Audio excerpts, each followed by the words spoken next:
Asalaamaaleykum wa rahmatullah ñu ngi leen di nuyu di leen ziar di leen bëggee bu baax a baax ravi de vous retrouver encore une fois sur votre chaîne A2S Pro avec un immense plaisir continuez leen di abonné ngeen bës cloche de notification bi su ko defee bépp vidéo boo xam ne dugal nañ ko ngeen mën ko am à temps réel bu leen fàtte di commenter di aimer waaye tamit di partager c'est très important day tax vidéo yi sori ñu bëri mën cee jot comme on a l'habitude de le faire di wax ci actualité sénégalaise bi tey nag dañuy wax ak le faux imam ñu koy wax imam Alioune Moussa Samb nekk imam de la grande mosquée de Dakar gis nga Macky Sall système bu muy def ñun dañ ko xam te dañ ko cee jiitu bu yàgg yàq Ousmane Sonko gi mu nekkee maanaam campagne de diabolisation bi mu nekkee contre Ousmane Sonko moom ñu àndal dañoo dem ba boole ci ñoo xam ne nee nañ yoo yaay ay nitu diine lañ dinaa leen xamal leen gis nga. nitu diine dëgg kilifa diine dëgg du ànd ak Macky Sall parce que Macky Sall maanaam jikko yu mu yore amul benn jikko boo xamante ni bu yàlla gërëm la ci alxuraan amul benn jikko boo xam ne yonent bi sallallahu alayhi wa sallam gërëm na ko ci ay xadis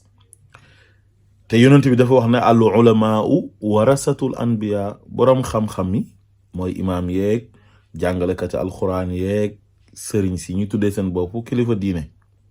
donte kilifa diine moom yombut parce que kilifa diine dafa laaj nga am xam-xam waaw léegi nag boroom xam-xam yëpp tey boo leen dajalee xam-xamu diine xam-xamu sharia yonent bi nee na ñooñu ñoom ñoo donn yonent ma leen di laaj ban yonent ci yonent yu yàlla yónni ñi ñëw ci alxuraan mooy les 25 prophètes yi nga xam ne ñoom la alxuraan tudd nga génnee ci ulul azmi yi rek laa la wax mooy yonent yàlla Nuux yonent yàlla Ibrahim yonent yàlla Muusa yonent yàlla Isa ba ci yonent yàlla Muhammad kan moo ci ñëw fekk benn buur ci dëkk ba bu bon boo xamante ni day noot nit ñi di toroxal nit ñi di leen torturer di persécuter nit ñi di leen xañ seen àq ak seen yelleef yonent ba ñëw ànd ak moom maa ngi leen koy laaj rek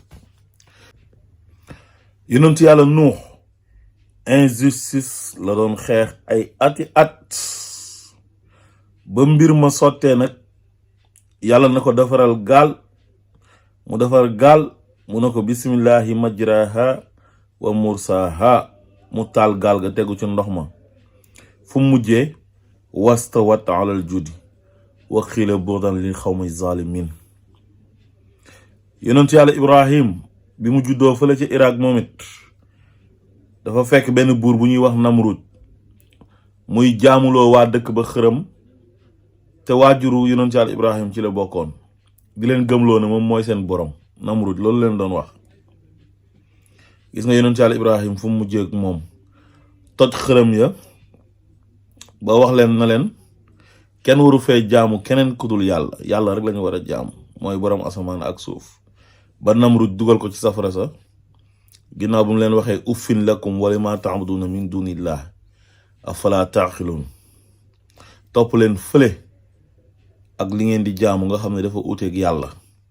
xanaa yéen amu leen xel Namrud dugal ko ci safara sa yàlla intervenir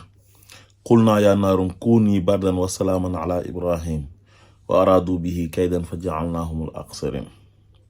yonent yàlla Muusa moom histoire am moo gën a siiw yëpp moog Firawna waa banni Israël di xeetam Firawna jàpp leen noot leen di leen bayloo di leen liggéeyloo daf leen ay jaam Moussa màgg yàlla boole ko ak frère am Haruna gannaaw bi mu ko waxee yàlla parce que yàlla da ko njëkk a wax na ko izhab ila Firawna innahu taxa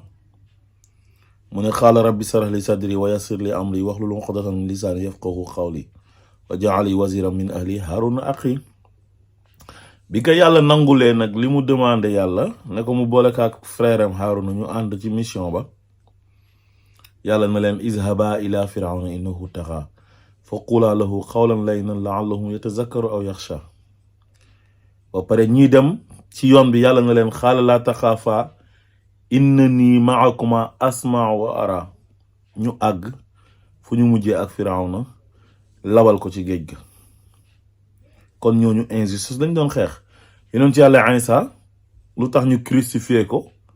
xeex injustice la donte alxuraan nee na wa ma qataluhu wa ma salabuhu walakin subbiha lahum. yonent yàlla Muhammad kenn waxaalewul ay mbiram màkk la juddoo fekk leen ñi jaamu ay xërëm mu oote ne kenn waru fee jaamu xërëm yàlla kenn la. ay nijaayam ak ay mbokkam ñoo ko doon xeex mu jàkkaarloog ñoom jaamaarloog ñoom xeex ak ñoom ba mu saf sàpp yàlla dimbale ko ñu fexe ba génnee ko Màkka mu dem Medina préparé ginnaaw bu fa defee 10 ans ñëw def fatxu Màkkata ñëw nanguwaat dëkk ba indi fa dëgg. loolu moo tax diina ji tey jolli partout ci àdduna bi. waaye yonent bi tey bu xeexutoon diina l'islam fu mu egsi du fa mas a àgg. kon ñun bu ñu bëggee suñu réew mi baax il faut ñu xeex. Macky Sall nag day utiliser ay nitu diine nga xam ne am nañ kàddu di leen wax loo ne leen waaw xale yi bu ñu génn waaw pour propre intérêt moom Macky Sall maanaam ñoom daal Macky Sall la ñuy encourager pour mu toog fi ñun noot ñu def ñu jaam te nee nañ ñoom ay imam lañ wala ay sëriñ lañ. léegi ñoom ñu ànd ak Macky Sall di noos di lekk suñu xaalis ñun ñuy gën a pauvre mais loolu dafa ñaaw te loolu kenn du ko nangu benn sénégalais du ko fi nangoo. Macky Sall nekkul ci dëgg tey nekkul ci dëgg ëllëg te du mas a nekk ci dëgg. nit ku bon la nit ku xaraam la nit ku yées la nit ku baax ku jàngul alxuraan rek laa la wax am looy bañ am lay jomb waroo bëgg Macky Sall waxuma la ak nag koo xam ne dañ ne yow nitu diine nga.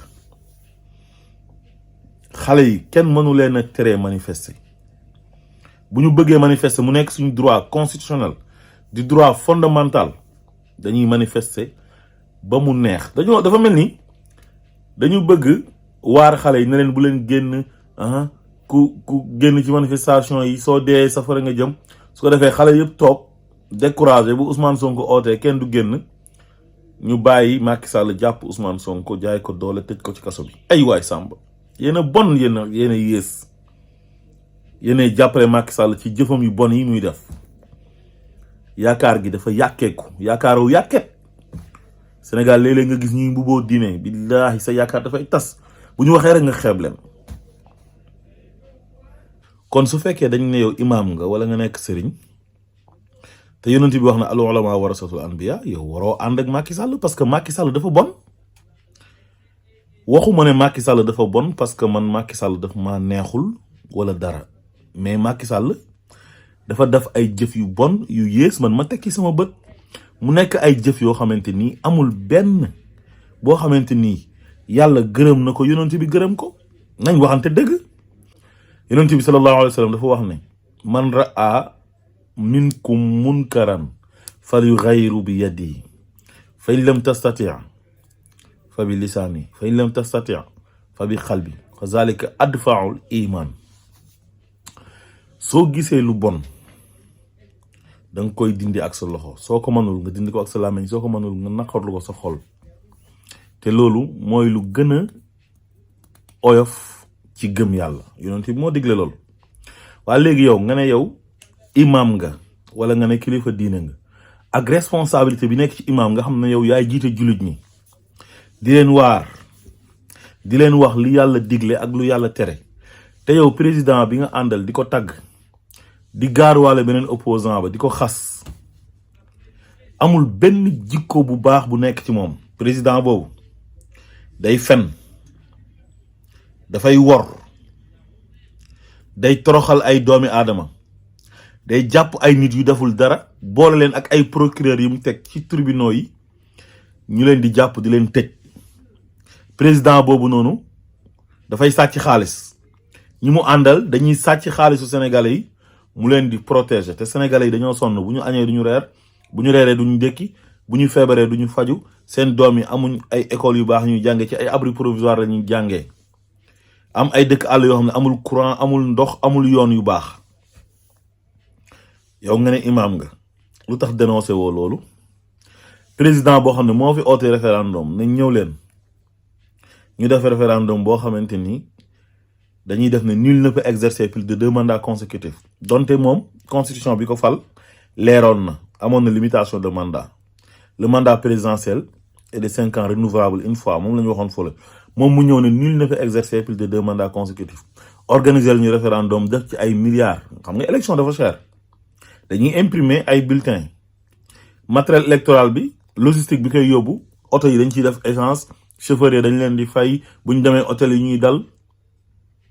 ak ñi nga xam dañuy siéger lu ñu leen di fay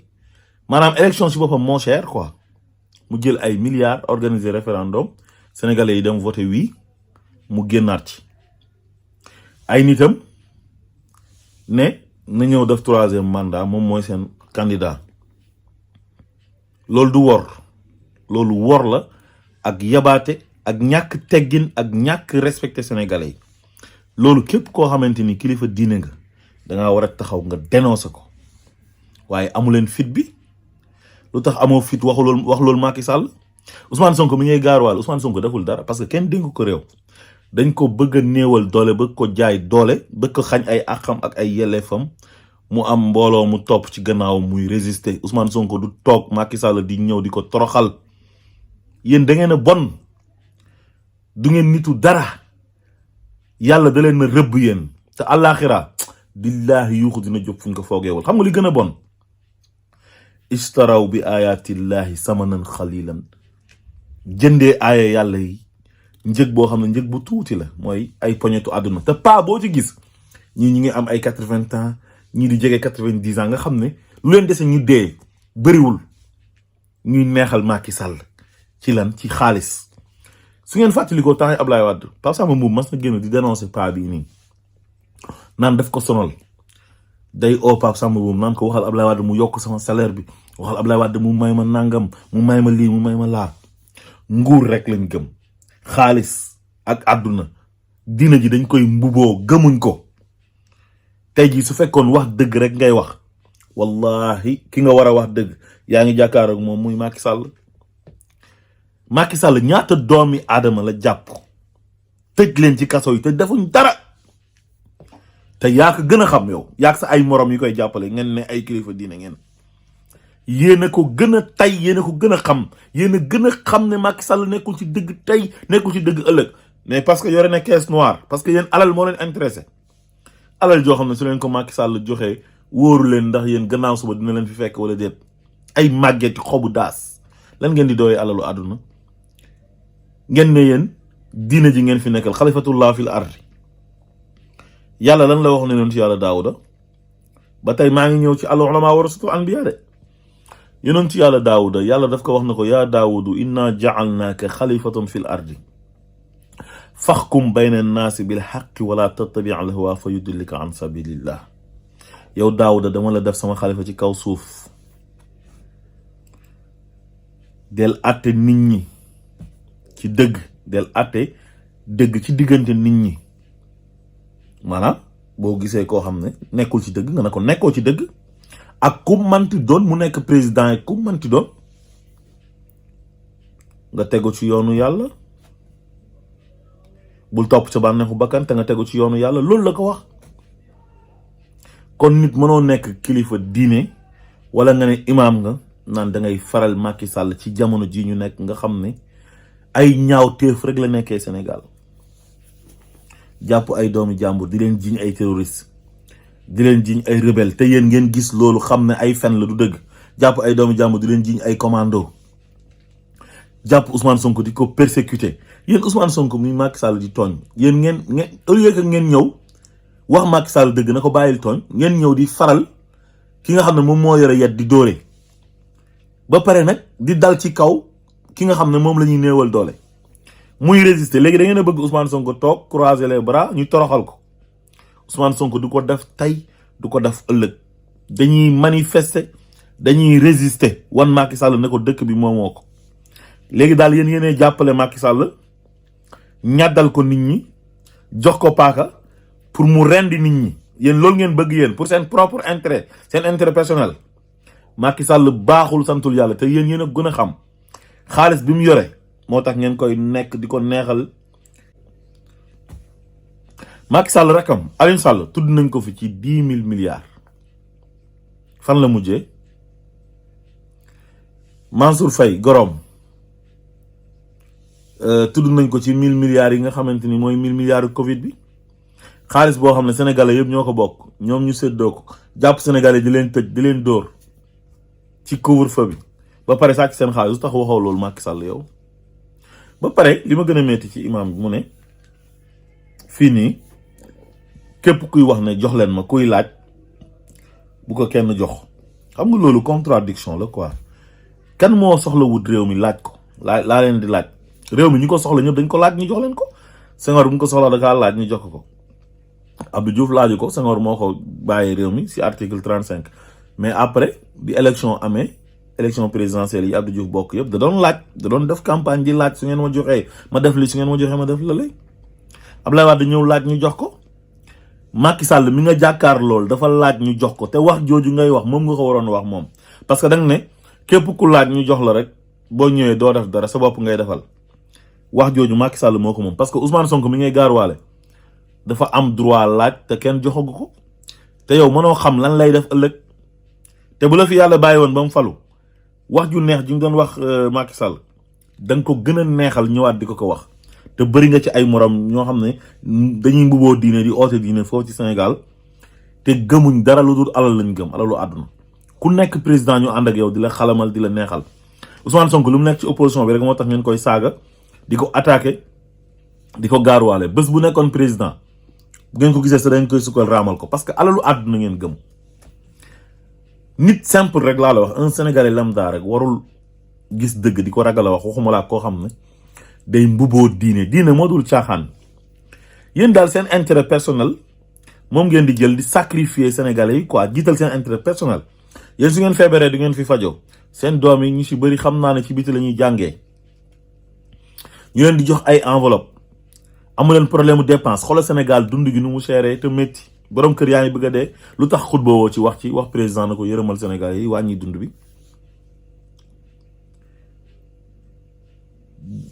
tension politique bi nekk Sénégal lan moo ko indi mooy affaire yu 3e mandat yam bii ni nga xam ne bind na ko ci livre am loolu nekk ci constitution bi sax moom moo tiim ñëpp. mu wax ko ci ay rencontre yu solennelles yëpp te yàlla wax ne yaa ayyuhal lazina amanu lima taquluna ma la taf'alun kabura maqtan 'inda Allahi an taqulu ma la taf'alun yaa ko gën a jàng yaa ko gën a xam lu tax waxoo ko Macky Sall parce que da nga ko ragal parce que xaalis la lay jox moo tax. gis ngeen yéen dañuy jàkkaarloog yéen gis nga léegi amatul ay naan kii mooy kilifa gii wala mooy kilifa gaade dañ dul nangu ngeen jël diina ji di ko mbuboo di ci def seen ay business def seen benn association de malfaiteurs seen benn groupe composé de politiciens de soi-disant marabouts de journalistes de membres de société civile ay communicateurs traditionnels ak ay wéykat ak ay mbër ngeen def seen groupe bu ndaw ne daal yéen genre Macky Sall yi moo leen arrangé toog di tubb ci caisse noire bi di leen jox ngeen di noos sénégalais yi nekk ci inondation bi seen doom yi dugg ci gaal yi di dee ku jàng ba am sa ay diplôme doo am liggéey boo amul branlon amoo mbokk ci gouvernement bi di jàpp doomi jàmbur yi deful dara di tëj di protéger sàcc yi nga xam ne ay milliards la ñuy sàcc détournement de deniers publics ay politiciens yu amul métier di nekk multimilliardaire ci loolu ngeen war a wax Ousmane Sonko di ngeen ko bàyyi mënu leen a wax ba tax jeunesse bi génnee seen xol ci Ousmane Sonko te xola heure bu ñu waree xeex suñu àq ak suñu yelleef nga xam ne résistance la constitution bi moo ko maye dañuy jàkkaarloo Macky Sall ñu xeex ak moom wax leen Macky Sall dëgg moo nekkul ci dëgg yonent bi nee na unzur axaaka zaliman aw mazluman nekk fi di gaaruwaale nit ñi quoi naan ay xale bu génn ci manifestation soo deeyee safara nga jëm waxoo dëgg moo safara yow yonent bi sallallahu alayhi wa sallam kenn gënu ko baax moo ñu gën ñun ñëpp mooy xayr xalqullah bi mu waree xeex ñu koy néewal doole dafa jël jaasi xeex pour diine l'islam taxaw ngeen naan nit ñi bu ñu xeex parce que yéen amu leen problème quoi amu leen problème mu dëkkuwaay amu leen problème mu fay courant amu leen problème mu fay ndox amu leen problème mu dund yéen a ngi yor seen ay oto yu neex di tukki di dem fu ngeen bëgg a dem nekk ci condition yi bien nit ñi nekk ci jafe-jafe Macky Sall di leen toroxal indi impunité notoire ci dëkk bi kumba am nday ak kumba amul nday jël justice bi def ko justice am ku ànd ak moom di mën ngaa saaga nit ñi nday mën nga menacer nit ñi de mort mën nga def lu la neex kenn du la def dara ñu ànd ak moom mu leen di rëbb ci ay poste ay délit d'opinion yéen ngeen loolu ngeen xam ko ba pare toog di faral koo xam ne tooñkat la inna allaha laa yahdi xawma zalimin wallahu laa yahdi xawma zalimin il faut que ça soit clair ñun léegi nous sommes devenus conscients tollatuñ ci jamono joo xam dañuy am complexe ay imam ak ay sëriñ gis nga fii ku fi nekk pour intérêt personnel ku fi nekk pour di continuer mission wu yonent yi di wax dëgg te yàlla tax di ànd ak nit ñi ci dëgg ñun danañ ànd ak yow waaye képp ku fi ñëw di mbuboo diine wala ngay mbuboo këru diine di faral Macky Sall ci lu dul dëgg ñun danañ génn danañ la tontu parce que Sénégal kenn moomu ko ñun dañuy xeex pour inégalité sociale bi am Sénégal jeex impunité jeex fa népotisme jeex fa toog ci nguur na doo bàyyi nguur gi jeex fa ñun dañuy xeex pour démocratie boo xam dañ koy consolider mu gën a dëgër xeex pour la république parce que loolu moo ñu boole yéen xanaa sax su fekkee Macky Sall da ngeen di ànd ak moom ngeen ànd ak moom ci lu yàlla wax ne wa taawanu ala al birri wa taqwa wala taawanu ala al ismi wal udwan ànd leen ci dimbalante ak ragal yàlla waaye bu leen ànd mukk ci bàkkaar ak tooñ mais yéen da ngeen di ànd ak Macky Sall ci bàkkaar ak tooñ yow koo xam ne tooñkat la day jaay nit ñi doole di jalgati àq ak yelleef ah di jàpp nit ñi di tëj ci kaso yi ba pare nekk ak ay doomam di utiliser ay magistrat jël ay pourriture de la magistrature teg leen ci parquet ba ñu jàpp nit ñi di rëbb di jàpp di tëj ah ci wax réew bu ñu demee ba kenn mënatul wax sa xalaat mais réew moom xanaa dictature moo fa am lu tax yéen loolu kaasu leen ko fu ñu leen di xaar mooy jafe-jafe yi sénégalais yi di dund ak Macky Sall mi bëgg a taal dëkk bi ndax propre intérêt ci tooñ ci lu nekkul dëgg ne dina fi def 3e mandat wax leen loolu su ngeen amee fit loolu la yàlla bëgg te si loolu lañ leen di xaar en tant que nitu diine mais duñ fi nangu nag ngeen di tayle sénégalais yi pour seen propre intérêt asalaamaaleykum wa rahmatullah